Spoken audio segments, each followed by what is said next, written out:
hope you enjoy the story. Let's begin.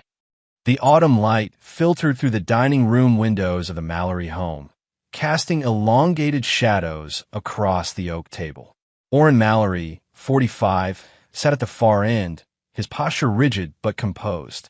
His dark eyes, usually warm and observant, had turned to flint as he watched his wife of 15 years, Bryn, 43, stand with a clipboard pressed against her chest. Her auburn hair was pulled into a tight ponytail, accentuating the sharp angles of her face. "Let's get started," Bryn announced with a brittle smile that didn't reach her eyes. "We need to address some family concerns." Around the table sat Bryn's family. Her older sister, Odessa Harlow, 47, with perfectly highlighted blonde hair and a permanent expression of dissatisfaction. Odessa's husband, Trent Harlow, 49, a man who wore his Ivy League education like a badge and treated conversations like competitions. Their daughter, Layla, 17, who hadn't looked up from her phone since arriving, her painted fingernails tapping incessantly against the screen. And Bryn's younger brother, Nolan Pierce, 35, slouched in his chair, his tech startup hoodie at odds with the calculating look in his eyes that 9-year-old Ellis Mallory, Orrin and Bryn's son, sat beside his father, his small hands fidgeting with a wooden puzzle Orrin had carved for him last Christmas. "I've been speaking with everyone," Bryn continued, her voice taking on the same tone she used for her nonprofit fundraising pitches, "and we believe it's time to address the discomfort you create at family gatherings, Orrin." Orrin's eyebrow raised slightly, the only indication he'd heard her. "You don't participate. You don't engage. You sit there judging us all," Odessa interjected, her words dripping with rehearsed concern. "The kid needs better influences," Nolan added, gesturing vaguely toward Ellis without looking at him. Trent cleared his throat authoritatively. "As the most experienced parent here, you have one child." Orrin spoke for the first time, his voice low and even. "I think we need to consider what's best for the extended family unit." Trent continued, as if Orrin hadn't spoken. Layla glanced up briefly. "It's just super awkward when you're around, Uncle Orrin. Like, nobody can be themselves." Bryn nodded sympathetically at her niece before turning back to the table. "I've prepared a simple resolution. All those in favor of Orrin being excluded from future family gatherings until he demonstrates more appropriate social integration, raise your hand." 5 hands shot up, immediately Bryn's among them. "Mom," Ellis's voice trembled, his eyes wide with confusion. "What are you doing?" "It's for the best, sweetie," Bryn replied without looking at her son. Ellis turned to his father, tears welling in his eyes. "Dad, why are they doing this?" Orrin's face softened as he looked at his son. He reached over, his calloused hand gently covering Ellis's smaller one. "Because they don't understand the difference between quiet and weak." He stood slowly, his chair scraping against the hardwood floor. "Take your puzzle, buddy. We're going to get some ice cream." "You can't just leave," Bryn snapped. Orrin smiled, not the warm smile he reserved for Ellis, but something colder. "Actually, I can. You just voted me out, remember? Ellis, grab your jacket." As they walked toward the door, Orrin paused, turning back to the table. "You know, I've been taking notes for years. Every loan, every favor, every manipulation. I just never thought you'd make it this easy to use them." The door closed behind them with a soft click that somehow felt more final than a slam ever could point 6 months earlier. Orrin stood in his home office, meticulously updating the ledger he'd maintained for nearly a decade. The room was a testament to his methodical nature, bookshelves organized by subject and author, a whiteboard with neatly written logistics formulas, and walls adorned with maps marking shipping routes from his business that a knock at the door interrupted his concentration. "The caterers need another 2,000 for Layla's birthday party," Bryn announced without preamble, leaning against the doorframe. Orrin set down his pen. "We already paid them 5,000. Odessa wants to upgrade to the premium package. It's important to her. It's important to her that I pay for it." Orrin corrected. Bryn's expression hardened. "They're family, Orrin. This is what family does." "Is it?" Orrin pulled out his checkbook and began writing. Last month, it was Nolan's emergency investment opportunity. The month before, it was Trent and Odessa's second mortgage. You're always so cold about these things, Bryn sighed dramatically. Numbers and ledgers. Where's the humanity? Oren handed her the check. Humanity doesn't pay bills, Bryn, and family doesn't usually come with itemized requests. As she took the check, her fingers lingered against his not affectionately, but assessingly. You've changed. No, Oren replied, turning back to his ledger. I've just stopped pretending. After she left, Oren pulled out a recorder from his desk drawer and spoke quietly. April 15th. Additional $2,000 for Layla's party, requested by Odessa through Bryn. Total contributions to Harlow family now exceed $75,000 in the past year alone. He paused, then added, Ellis asked me to teach him chess today.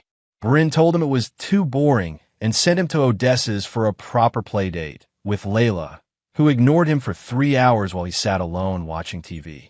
Dad, watch this. Ellis called out, his small body balanced precariously on the diving board at the country club pool during Layla's 17th birthday celebration.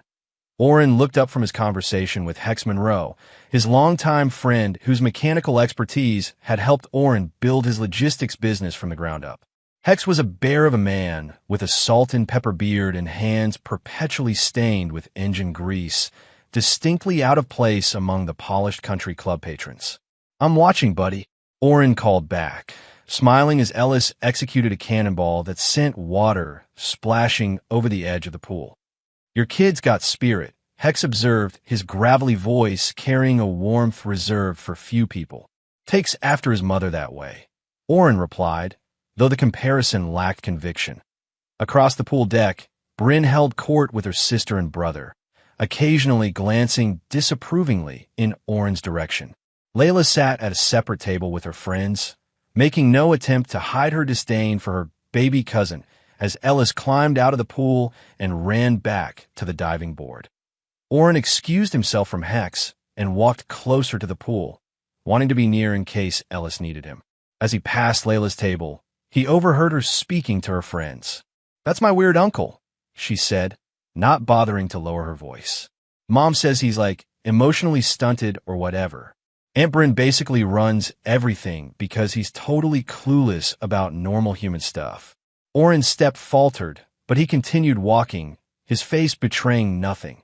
Later that evening, as guests began to leave, Oren found himself cornered by Trent near the bar. Great party, isn't it? Thanks for covering it, Trent said, clapping Oren on the shoulder with forced camaraderie. Listen, I've been meaning to talk to you about a business opportunity. My firm is expanding into logistics consulting, and with your experience. You want me to invest, Oren stated flatly. Trent's smile flickered. I want to offer you an opportunity. Ground floor. Big returns. Like the real estate venture last year? The one that needed an emergency cash infusion 6 months in. Market fluctuations, Trent waved dismissively.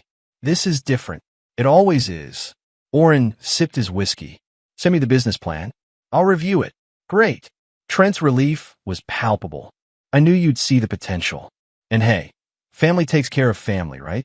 As Trent walked away, Oren noticed Odessa approaching Bryn, both women glancing in his direction before huddling closer in conversation on the drive home.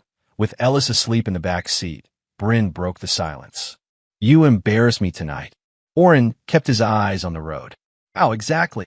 Bringing Hex to a country club event? Standing there scowling the entire time? Making that scene about Ellis on the diving board when Odessa was trying to introduce me to the chairwoman of the Willamette Valley Arts Council? Ellis could have hurt himself. He was fine. You're smothering him with all this attention. He needs to learn independence. He's 9. And that's another thing. Bryn continued as if he hadn't spoken. You never raise your voice. Even when you're angry. It's unnatural. It makes everyone uncomfortable. I'm sorry my emotional regulation is inconvenient for you. Oren replied evenly. See? That right there. Bryn's voice rose. Who talks like that? Emotional regulation? You're like a robot pretending to be human.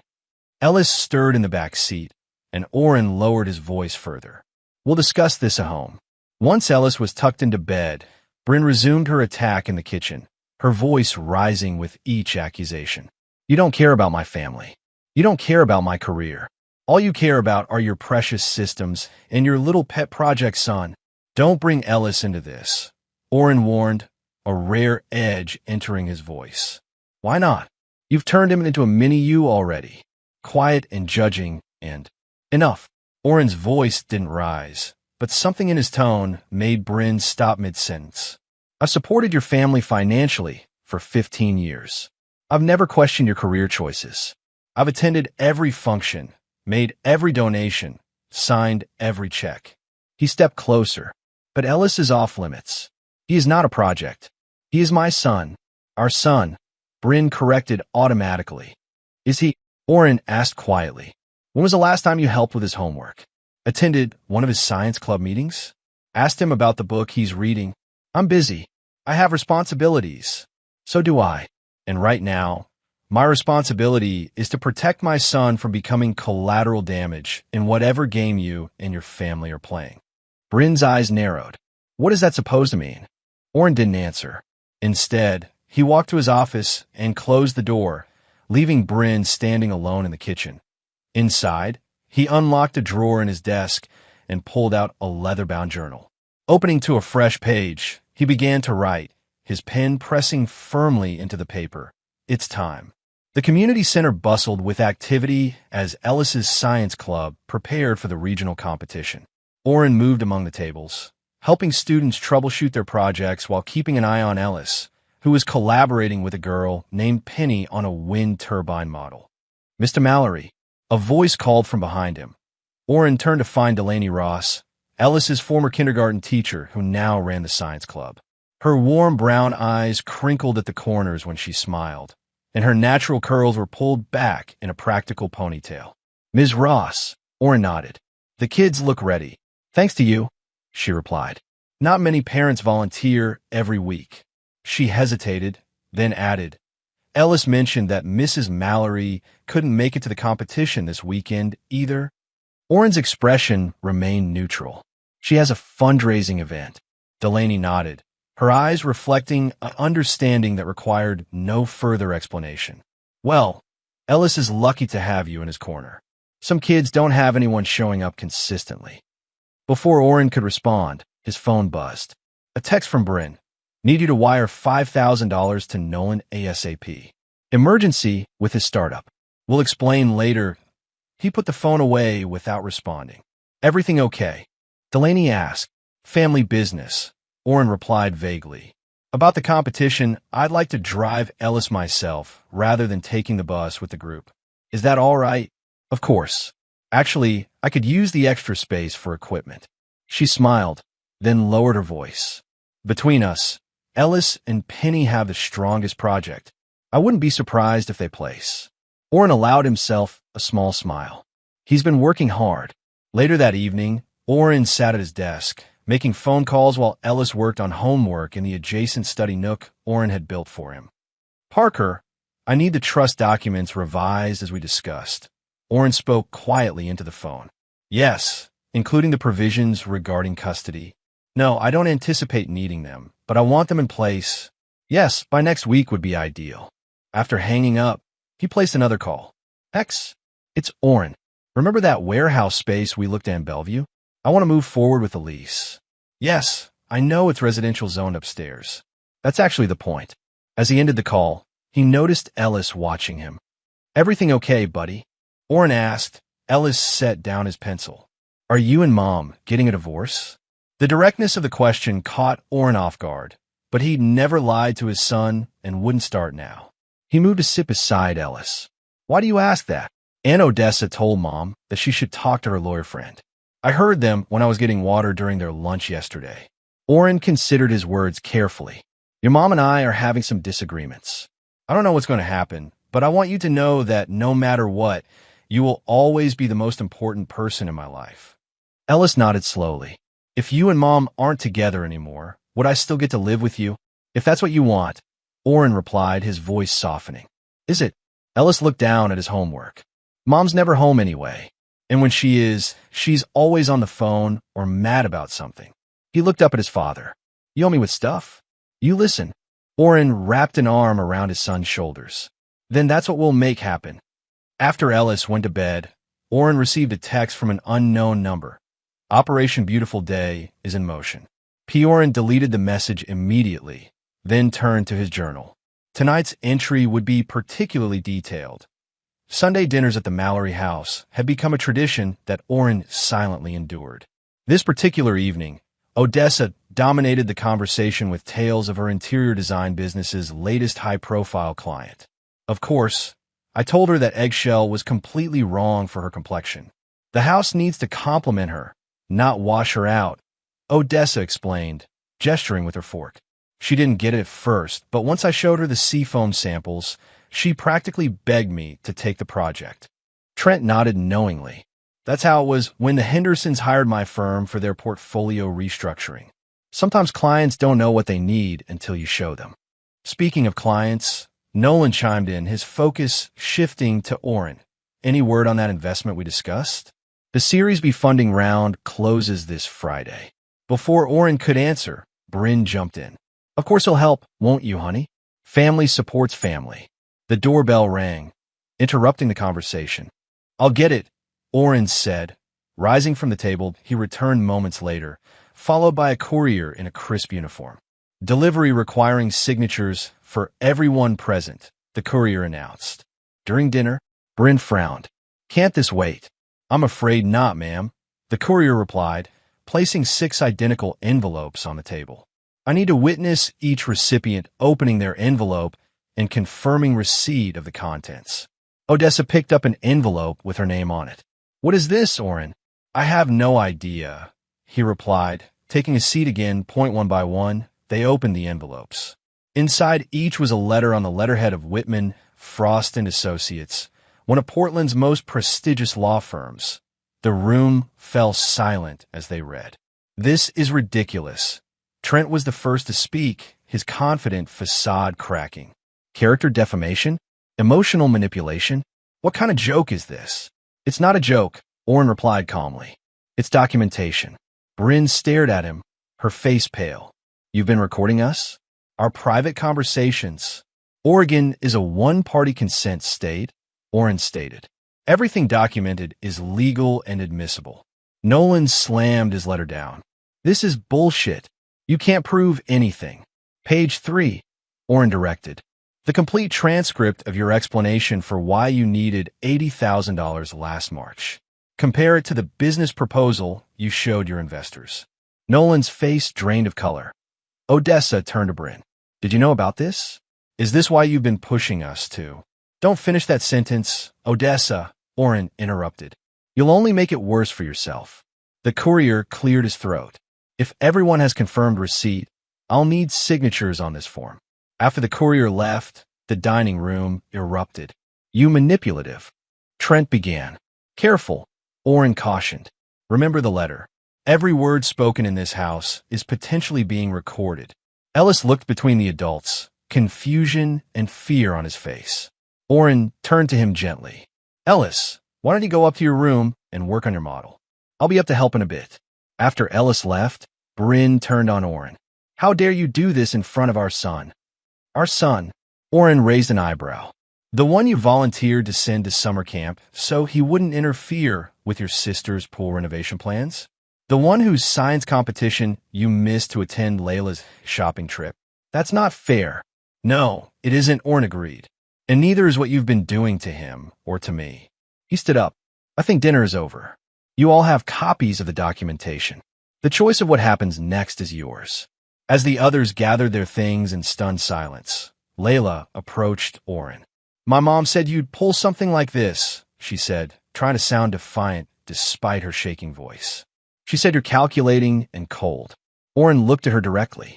Your mother also said the money she borrowed from me last year was for your college fund. Would you like to know where it actually went? Layla hesitated, then turned away. After everyone left, Bryn confronted Oren in the kitchen. What do you want? Money? The house? Is this some kind of sick negotiation tactic? I want what I've always wanted, Oren replied. A family that treats each other with respect and honesty. Since that's clearly not possible, I'll settle for protecting myself and Ellis from further exploitation. You can't take my son from me. I don't want to, Oren said truthfully, but I will if I have to. Bryn's expression darkened. You just declared war on the wrong family, Oren. You may have your little files and recordings, but we have connections, people who matter in this town. I know, Oren nodded. That's why I've spent the last year making my own.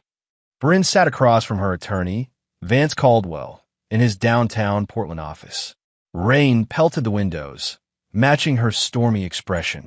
He can't possibly have documentation for all of this, Bryn insisted, pushing the letter across the desk. Vance, a rail-thin man with perpetually tired eyes, scanned the document again. Mrs. Mallory, I have to ask, are these allegations accurate? That's not the point. Bryn snapped.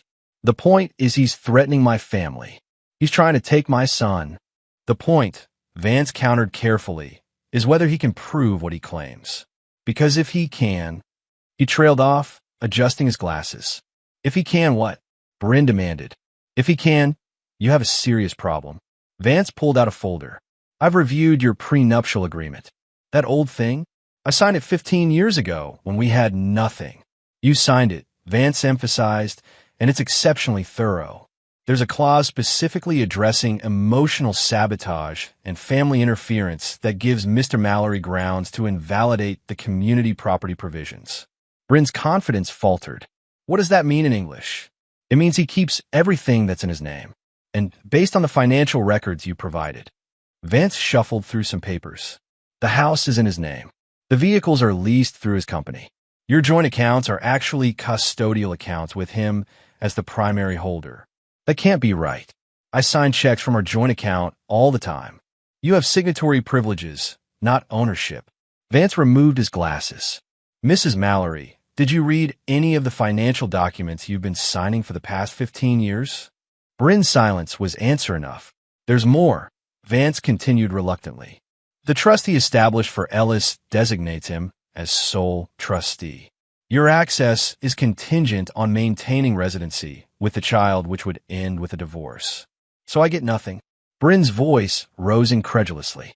After 15 years of marriage, you get what the prenup stipulates. A lump sum of $100,000, adjusted for inflation. Unless what? Unless you can prove he violated the terms first. Vance leaned forward. Did he ever mistreat you or Ellis? Abandon his financial responsibilities? Have an affair? Bryn thought hard, then slumped in her chair. No, he's been frustratingly perfect on paper. Then we need to consider a settlement approach, Vance advised, before this escalates further. Across town, Oren met with Paris Whitman, the steel-spine founding partner of Whitman, Frost & Associates. Her office offered a panoramic view of Mount Hood, though neither of them paid it any attention. Your documentation is impeccable, Paris noted, reviewing the files on her tablet. Audio recordings, financial records, witness statements, most clients bring me emotions. You've brought me evidence. I've had time to prepare, Oren replied. So I see. Paris set down her tablet. The letters have been delivered. What's your desired outcome here, Mr. Mallory? I want full custody of my son, with supervised visitation for my wife until she demonstrates stability. I want my financial obligations to her family terminated without legal recourse. And I want a clean break, no prolonged court battle, no media attention. Paris nodded. Ambitious, but not impossible, given what you've provided. She studied him.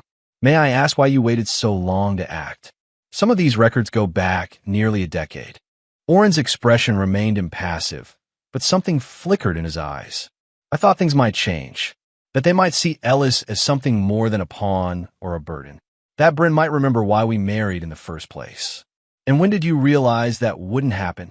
When they held a vote to excommunicate me from my own family. Oren replied without emotion. In front of my son. Paris made a note. You understand this won't be easy. Your wife's family has social connections throughout Portland. Odessa Harlow chairs 2 prominent charity boards. Trent Harlow golfs with Judge Werner. Your brother-in-law's tech company sponsors half the cultural events in the city. I'm counting on those connections, Oren said. People with influence have more to lose when their reputations are threatened. And you're prepared for the personal cost? This type of case gets ugly. Oren nodded once. I've been paying personal costs for 15 years, Ms. Whitman. At least now it will be towards something that matters. The Bell Tower Cafe sat on the edge of downtown, far enough from the legal district to avoid running into anyone from Bryn's social circle. Oren arrived early, securing a corner table with a view of the entrance. He ordered black coffee and waited. Delaney Ross arrived precisely on time, her teacher's punctuality evident as she checked her watch before entering. She spotted Oren and made her way to the table. "Thanks for meeting me." Oren greeted her, standing briefly as she took her seat.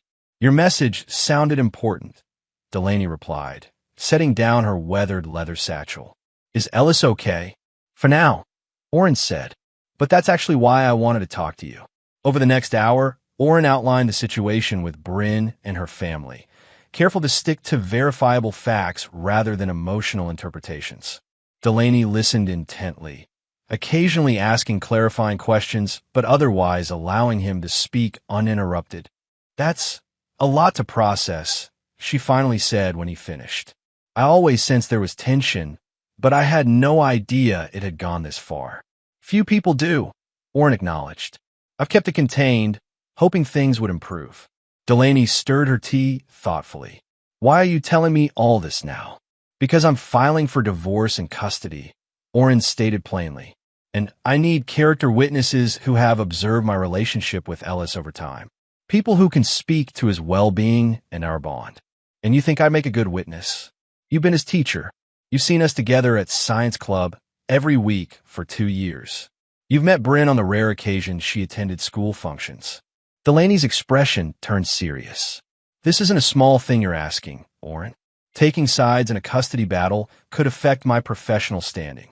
"I know," Oren acknowledged. "That's why I'm not asking you to lie or exaggerate. Just to speak to what you've observed, nothing more." She studied him for a long moment. "Can I ask you something first? And I need complete honesty." Oren nodded. "Are you doing this for Ellis or to punish Bryn?" "Both," Oren admitted without hesitation. "I want to protect Ellis.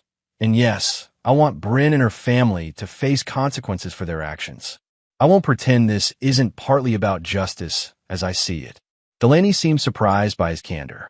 "Most people would claim pure motives." "I'm not most people," Oren replied. "And you wouldn't have believed me anyway." A small smile tugged at her lips. "No, I wouldn't have." She took a deep breath. "I'll testify about what I've observed. For Ellis's sake. That boy deserves stability and support." "Thank you," Oren said simply. "But," Delaney added firmly, "I want your word that you won't use me or my testimony vindicatively. I'm doing this for Ellis, not to help you destroy your wife." "You have my word," Oren agreed. "Destruction isn't my goal. Protection is." Later that day, Oren pulled his truck into Hex's auto shop on the industrial east side.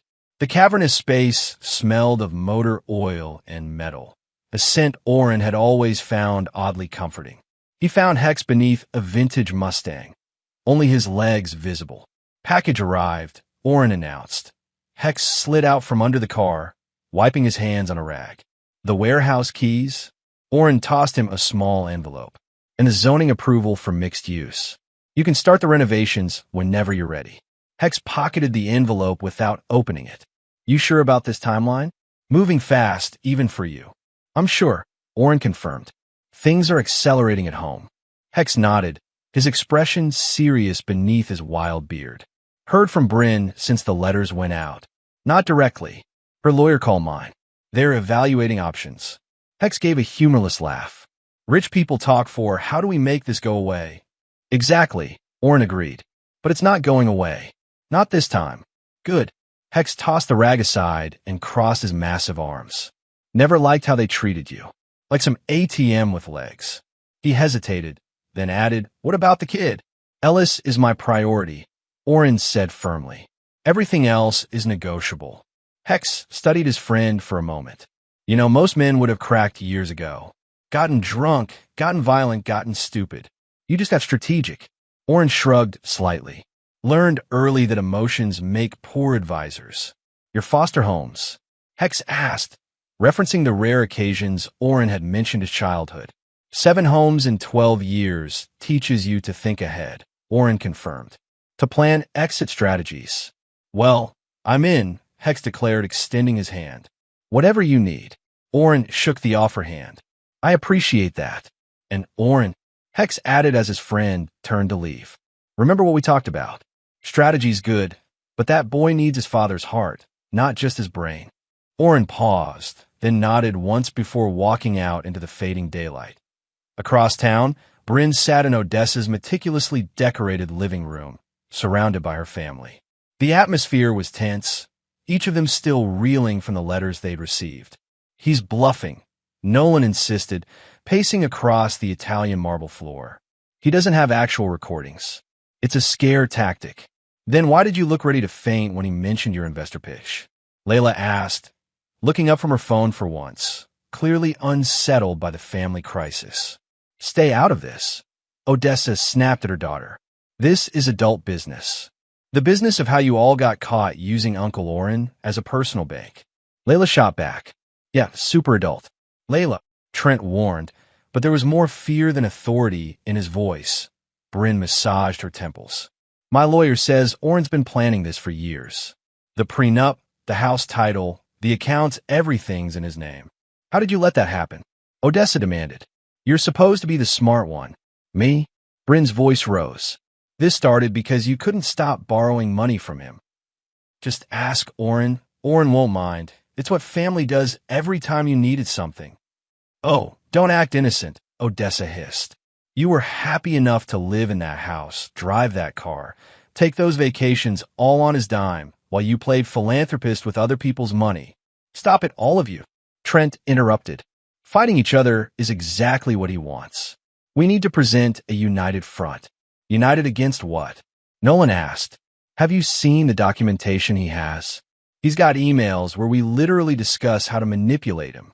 Those were private conversations, Odessa insisted. That we had on accounts he apparently paid for, Nolan countered. Do you know what will happen to my company if these recordings go public? I'll lose every investor overnight.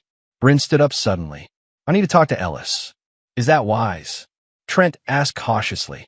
Given the custody situation, he's my son, Bryn snapped, and he's my best chance of getting through to Oren, using the kid as leverage. Nolan raised an eyebrow. That's pretty much what got us into this mess. Bryn grabbed her purse. I'm not using him. I'm fighting for him. There's a difference. As she walked toward the door, Odessa called after her. Bryn, be careful. If Oren really has been recording everything. Bryn paused, her hand on the doorknob. Then I'd better make sure my next words are worth hearing, hadn't I? Layla Harlow had grown up surrounded by adults who maintained carefully curated public images. She'd watched her mother transform from exhausted and irritable at home to charming and poised at social functions. She'd seen her father switch from dismissive to attentive, depending on a client's net worth. She'd observed her Aunt Bryn practice donor pitches in the mirror, when a letter arrived detailing her family's manipulations. Layla felt an unexpected emotion, validation. Someone else finally saw what she'd been seeing for years in her bedroom. Layla reread the section of the letter that pertained specifically to her. Recordings document discussions between Odessa Harlow and Bryn Mallory regarding the use of Layla Harlow to facilitate financial requests, including but not limited to college fund contributions, $45,000, European study tour expenses, $22,000, an automobile purchase, $35,000, none of which were allocated to their stated purposes. With trembling hands, Layla opened TikTok and began recording. So my uncle just sent everyone in my family these crazy detailed letters showing how we've all been scamming him for years. She began, holding up the first page with the law firm's letterhead visible. And get this, the money my parents said was for my college? They spent it on renovating their bathroom. I literally have the receipts right here. The video cut off automatically at 3 minutes, but by then, Layla had shown enough of the letter, including names, amounts, and accusations to ensure it wouldn't stay private for long. She hit post without hesitation. 24 hours later, the video had accumulated over 500,000 views and had been shared across multiple platforms. Local news outlets had picked up the story, focusing particularly on Trent Harlow, whose financial advisory firm catered to Portland's elite, and Odessa, who sat on several prominent charity boards. Oren learned about the viral video not from social media, but from Paris Whitman, who called him directly. Your niece has complicated things, Paris informed him without preamble. Oren, who was helping Ellis with homework at the kitchen table, stepped into his office to take the call. What's happened? Paris explained the situation. This changes our timeline. The Harlow's attorney has already reached out about a cease and desist against Layla, but the damage is done. The court of public opinion is now in session. I didn't orchestrate this, Oren stated. I believe you, Paris replied, but it affects our strategy. Judge Werner has recused himself from potentially hearing your case. Apparently, he's distancing himself from Trent Harlow as quickly as possible. That's good for us. However, Bryn's lawyer is likely to claim this public exposure is part of your campaign against her, which could generate sympathy. Understood, Oren said. What's our next move? Stay completely silent, Paris advised. No comments to media, no social media posts, nothing. Let the Harlows thrash around in public while you maintain dignity.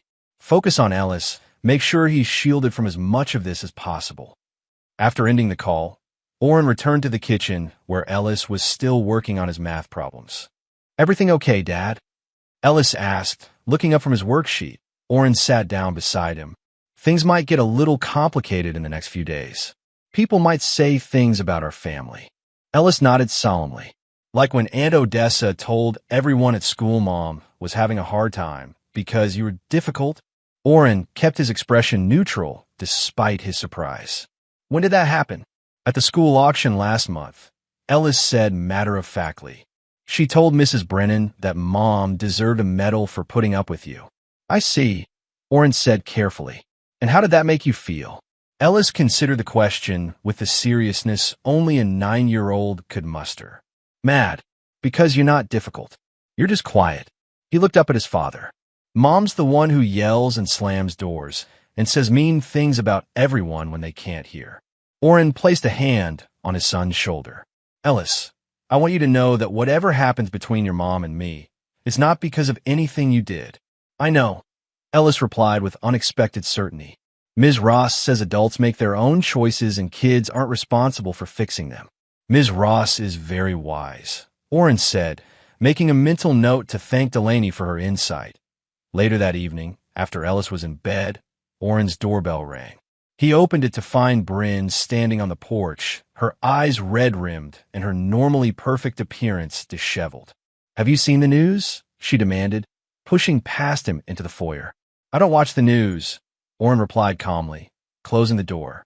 Well, you should. Your precious documentation is all over the internet. Trent's biggest clients are pulling their accounts. Odessa's been asked to step down from the Children's Hospital Board. Nolan's company stock dropped 30%. Her voice rose with each statement. Lower your voice, Oren warned quietly. Ellis is sleeping. Our son is the least of your concerns right now, Bryn hissed. My sister's reputation is ruined. My brother's company is tanking. All because you couldn't handle a little family criticism. A family vote to excommunicate me isn't criticism, Bryn. It's cruelty. Oren's voice remained even. And I didn't post anything online. That was Layla's choice. After you sent those letters containing nothing but the truth, Oren countered. If the truth is damaging to your family, perhaps the problem isn't with the messenger. Bryn's expression shifted from anger to calculation. What do you want, Oren? Money? The house? Name your price to make this go away. I already told you what I want. A divorce and custody of Ellis. You can't take my son from me, Bryn insisted, though with less conviction than before. I don't want to, Oren said truthfully, but I will do whatever is necessary to protect him, even from his mother. Bryn studied him, as if seeing him clearly for the first time. You know, I used to think you were just socially awkward, that you didn't understand how people work. But that's not at all, is it? You understand perfectly. You just don't care. I care deeply, Oren corrected her, just not about the things you value. A tense silence stretched between them before Bryn finally spoke again. My lawyer says I should offer joint custody. 50-50. My lawyer advises against that, Oren replied. Because of your recordings? Bryn challenged. You think a judge will give you full custody because I missed some science fairs and borrowed money from you? No, Oren said. Because of what you and Odessa plan to do with Ellis if I filed for divorce. Bryn's face paled. What are you talking about? Oren walked to his desk and returned with a printed email. This message from Odessa to you, dated 3 months ago. If Oren ever grows a spine and files, we'll need to make sure Ellis stays with you. Trent says the best strategy is to claim emotional neglect. Kids his age are easy to coach, we just need to plant the right stories. Bryn snatched the paper, her hands shaking. Where did you get this? You left your iPad signed into your email when you went to Aspen with Odessa last winter, Oren stated. I've had access to your accounts ever since. That's invasion of privacy. Yes, Oren agreed simply. It is. Bryn crumpled the paper in her fist. So what happens now? Now you leave, Oren said. Tomorrow, my lawyer will contact yours with terms for a settlement. I suggest you take it. Or what? Bryn challenged, though her voice lacked conviction. Or we go to court, and everything, every email, every recording, every financial transaction becomes public record. Oren opened the front door. Your choice. After Bryn left, Oren checked on Ellis, who was sleeping peacefully despite the confrontation downstairs. He gently adjusted the blanket over his son's shoulders, then returned to his office. He sat at his desk for a long time, staring at the photograph of Bryn, Ellis, and himself taken on Ellis's 5th birthday. They had looked like a perfect family then.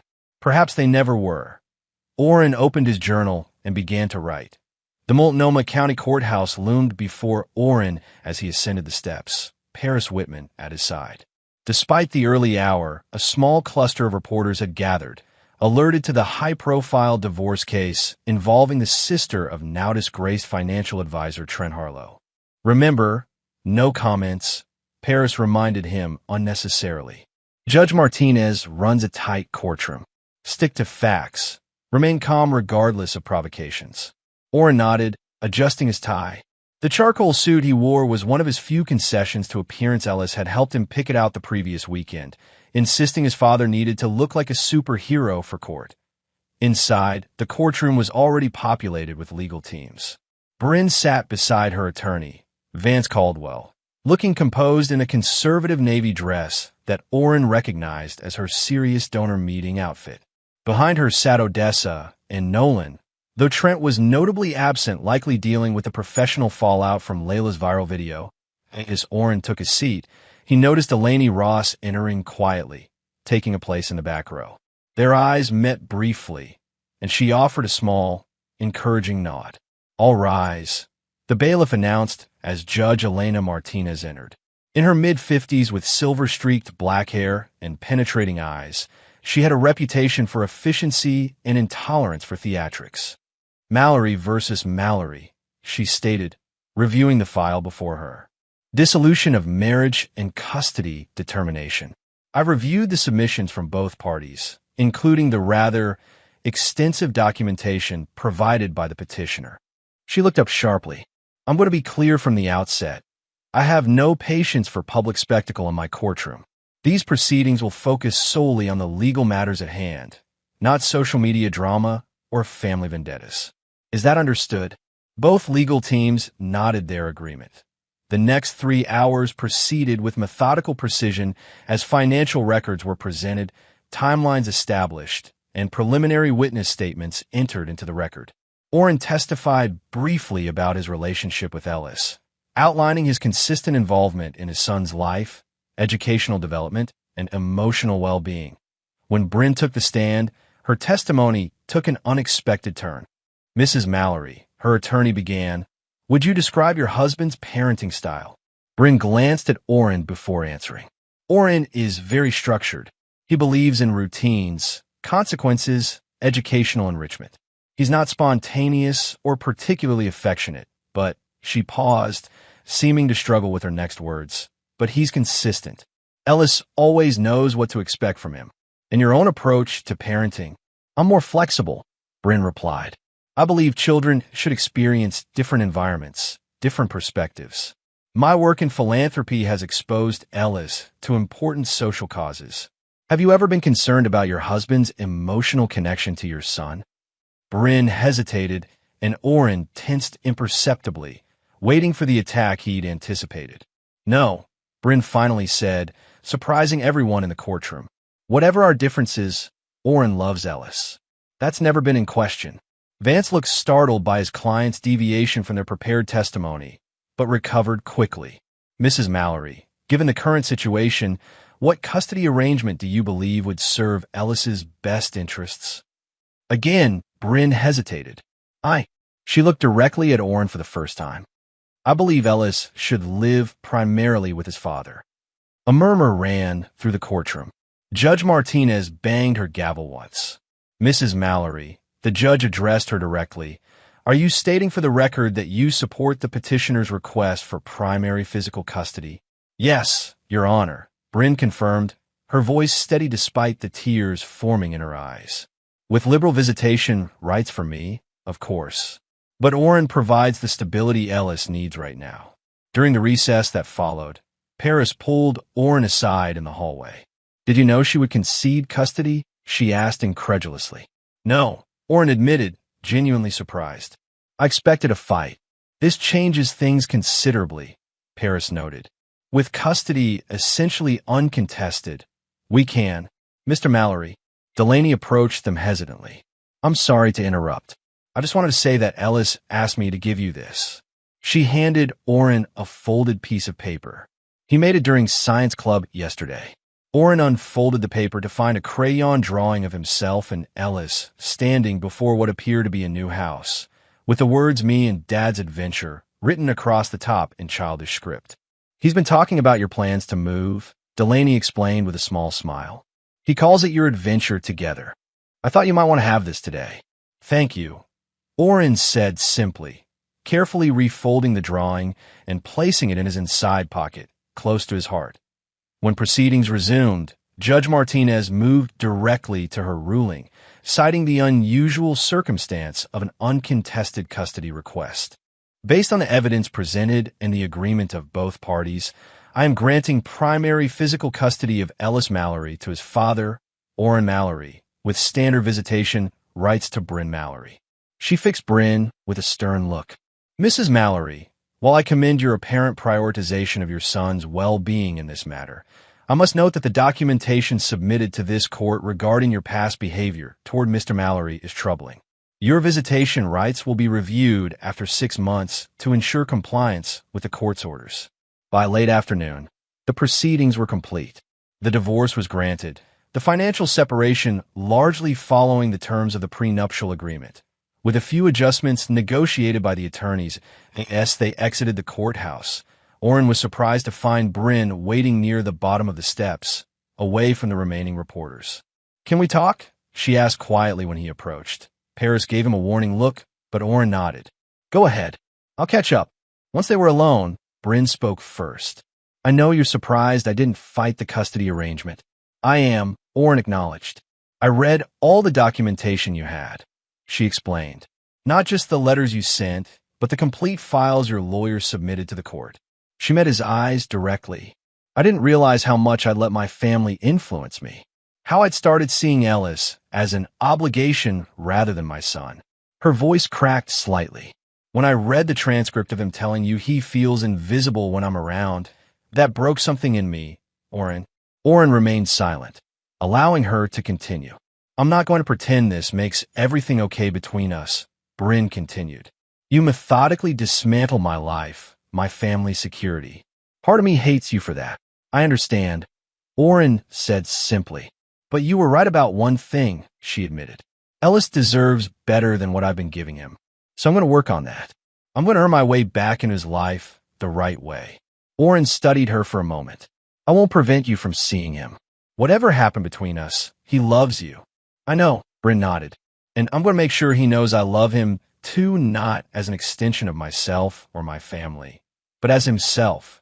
She took a deep breath. I also wanted you to know that I'm breaking ties with Odessa and Trent. What they try to do with Ellis. I can't forgive that. That's your decision, Oren replied, neither encouraging nor discouraging her. Well, Bryn exhaled heavily. I guess this is it then. As she turned to leave, Oren spoke. Bryn. She paused, looking back. For what it's worth, I'm sorry it came to this. There was a time when I believed in us. A sad smile touched her lips. So did I. Take care of our son, Oren. Always. He promised. 2 weeks after the divorce was finalized, Oren stood in the empty living room of their former home, overseeing the last of the movers as they carried out carefully labeled boxes. The house that had been the setting for 15 years of memories, both good and painful, now echoed with emptiness. Ellis darted between rooms, his footsteps creating hollow sounds against the bare floors. "Dad, I found this behind my bookshelf." He held up a small toy car, dusty with age. "Can I take it to the new house?" "Of course," Oren replied, kneeling to examine the treasure. "That was your first Hot Wheels. You were 3. Ellis beamed, pocketing the car. "Is Hex meeting us there?" "He's already there, setting up your bedroom furniture." Oren checked his watch. "And Ms. Ross is bringing pizza for dinner around 6. "Awesome," Ellis exclaimed, then paused, his expression turning serious. "Is Mom coming to see the new house too?" Oren chose his words carefully. "Not today, but she'll visit next weekend, like we discussed." Ellis nodded, processing this information. "She called me yesterday. She said she's taking a class on being a better listener."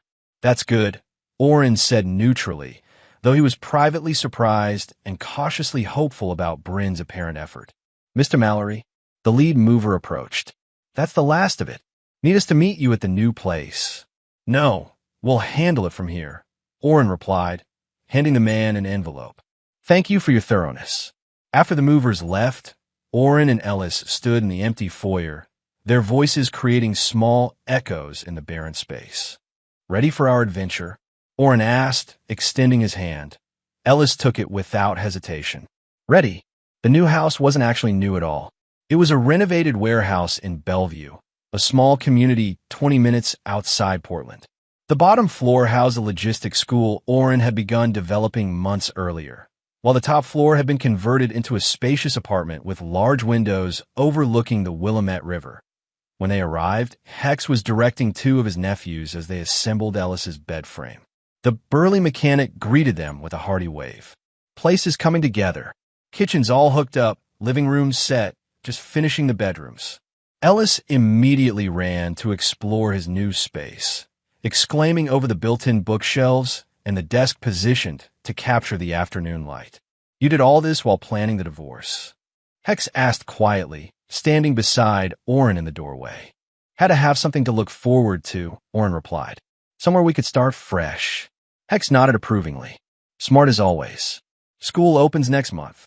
3 weeks, Oren confirmed. "First class is already full. Turns out there's demand for practical logistics training that doesn't require a 4-year degree. You always did see opportunities others missed," Hex noted. "That's why your warehouses outperformed everyone else's." Speaking of which, Oren reached into his pocket and handed Hex a set of keys. "The Northeast facility is yours now. Transfer papers are being processed." Hex stared at the keys in disbelief. "Oren, that's a multi-million-dollar property, and you've earned your share of it," Oren stated matter-of-factly. "Consider it long overdue profit sharing." Before Hex could respond, the doorbell rang. Ellis raced from his room. "That's Ms. Ross with the pizza." Delaney stood in the doorway with 3 pizza boxes and a hesitant smile. "Housewarming delivery," she announced. "Hope everyone likes combination." "My favorite," Ellis declared, taking the boxes from her and carrying them to the kitchen with exaggerated care. "Come in," Oren invited, stepping aside. "We're still getting organized, but the dining table is set up." As Delaney entered, she took in the spacious interior with appreciative eyes. "This is incredible, Oren. When you said converted warehouse, I pictured something much more industrial." "Dad designed it himself," Ellis called proudly from the kitchen. "He even made my ceiling look like constellations." Dinner was a surprisingly comfortable affair, with Ellis dominating the conversation, describing his plans for his new room and his excitement about the river view. Hex entertained them with stories from his early days working with Oren, painting a picture of a younger, equally methodical man who had revolutionized regional shipping practices.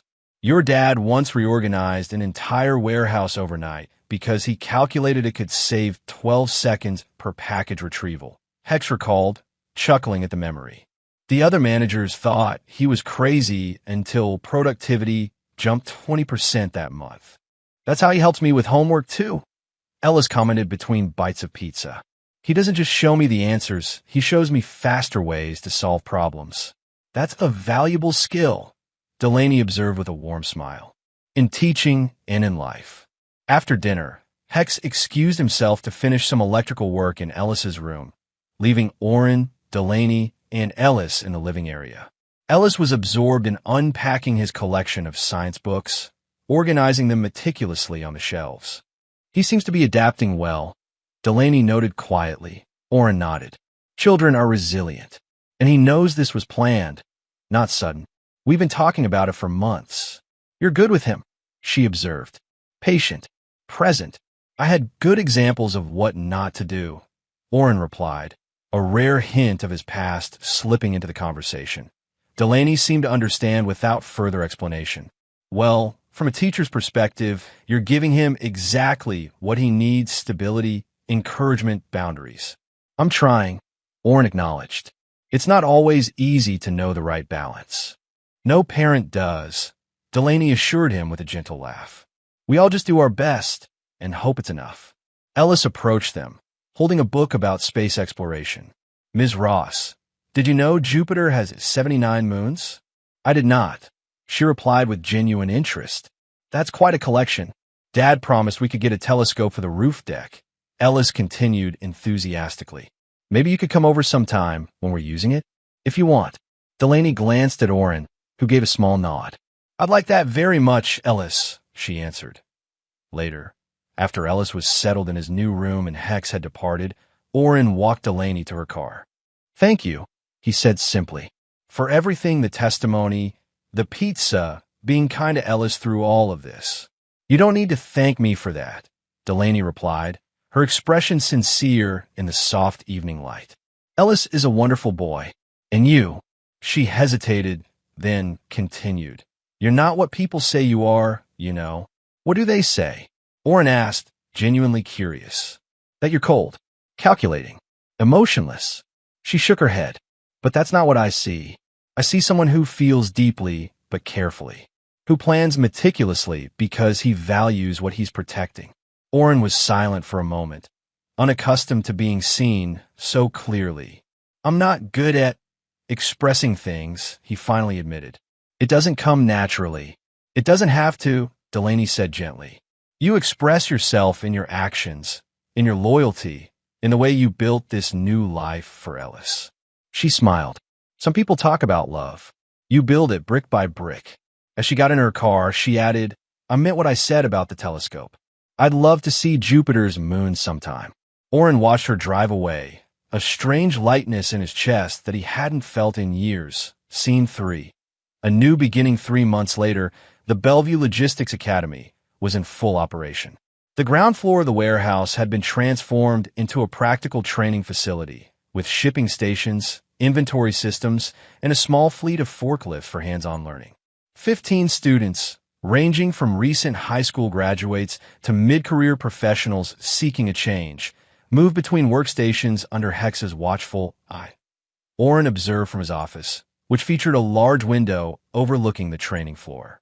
His attention was divided between the class and the quarterly profit reports from his remaining warehouses, now managed by a team he'd carefully selected and trained. A knock at his door pulled him from his review.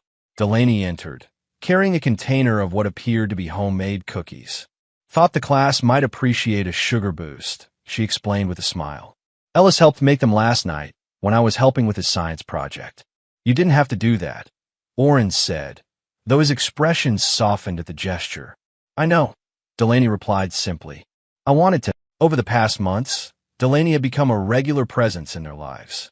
What began as academic support for Ellis had evolved into shared dinners, weekend outings, and increasingly comfortable conversations.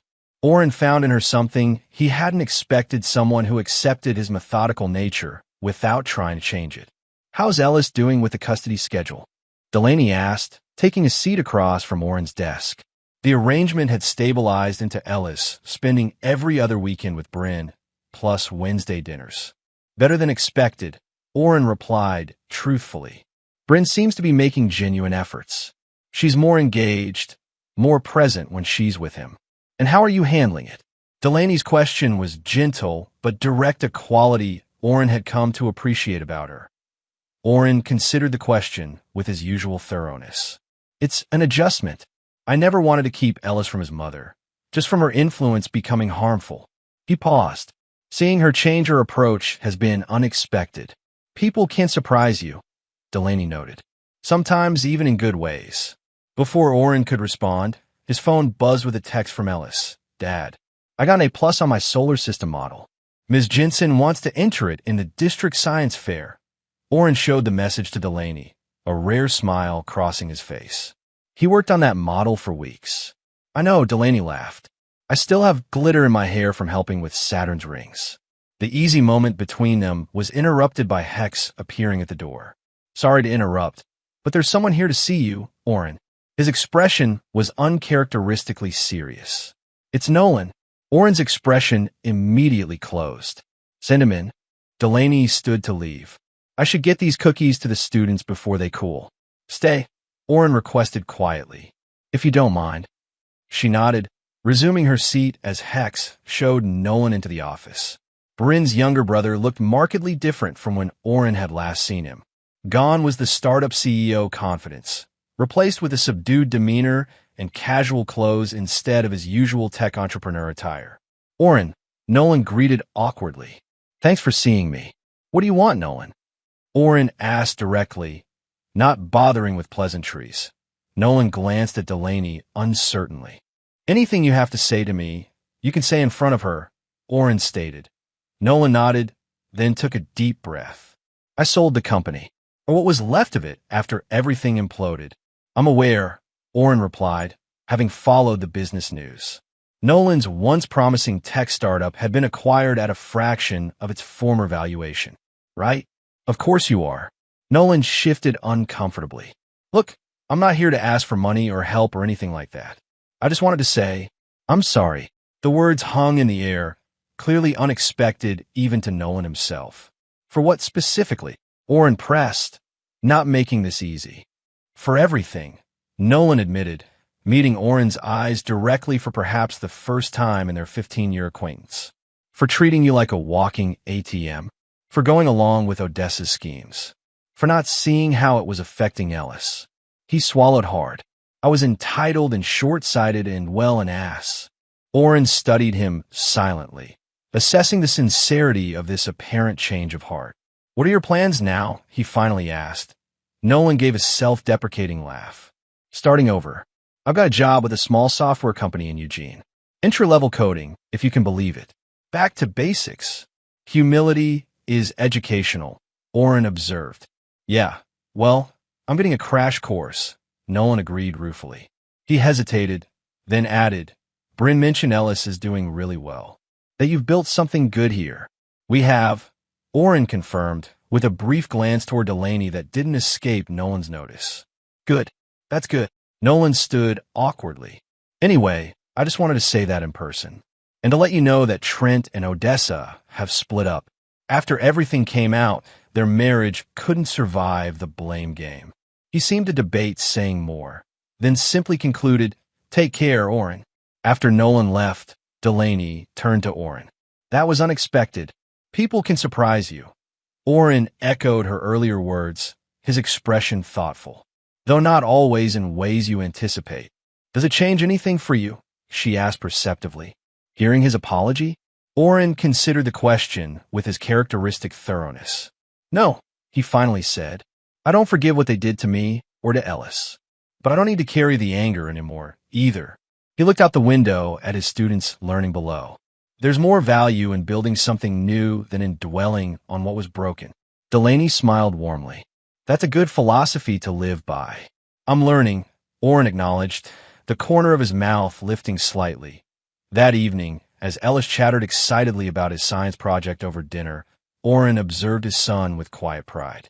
The boy had grown more confident in recent months, less anxious about pleasing everyone around him. Ms. Jensen says I should prepare a presentation for the judges, Ellis explained between bites. Can we practice this weekend? Of course, Oren agreed. But remember, you're visiting your mom on Saturday. I know, Ellis nodded. Mom said she'd help me practice too. She's actually really good at presentations. Yes, she is, Orin acknowledged, giving credit where it was due. After dinner, they moved to the roof deck Orin had built specifically for Ellis's interest in astronomy. The telescope, a serious instrument Orin had researched for weeks before purchasing, was positioned toward the western sky, where Jupiter would be visible later. "Dad," Ellis asked as they waited for the sky to darken fully, "are you happy now?" The directness of the question, so characteristic of his son, made Orin pause. He looked at Ellis, then at the new life they had built together, before answering honestly. "Yes," he said simply. "I am." Ellis nodded, satisfied. "Me too." He peered through the telescope, making minor adjustments. "Ms. Ross makes you smile more." Orin raised an eyebrow, surprised by the observation. "Does she?" "Uh-huh," Ellis confirmed matter-of-factly. "And you listen to her ideas, not just her words. That's important." "You told me that." "I did," Orin acknowledged, once again finding his own lessons reflected back at him through his son's perception. "I think she should come over more," Ellis declared, still focused on the telescope. "She understands us." Before Orin could respond, the doorbell rang. "That's her now," Ellis announced triumphantly. "I invited her to see Jupiter's moons with us. Is that okay?" Orin smiled, a genuine, unguarded expression that transformed his usually stoic features. "Yes, Ellis, that's very okay." As Ellis ran to answer the door, Orin remained on the roof deck, looking out over the river and the city beyond.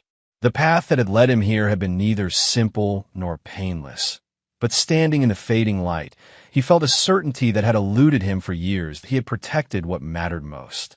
He had built something worth building, and perhaps most surprisingly, he had found connections worth nurturing not out of obligation or expectation, but out of genuine understanding. When Ellis returned with Delaney, her smile warm in the gathering dusk, Orin felt the final pieces of his carefully constructed new life falling into place. Not perfect, not without challenges, but solid. Real. His.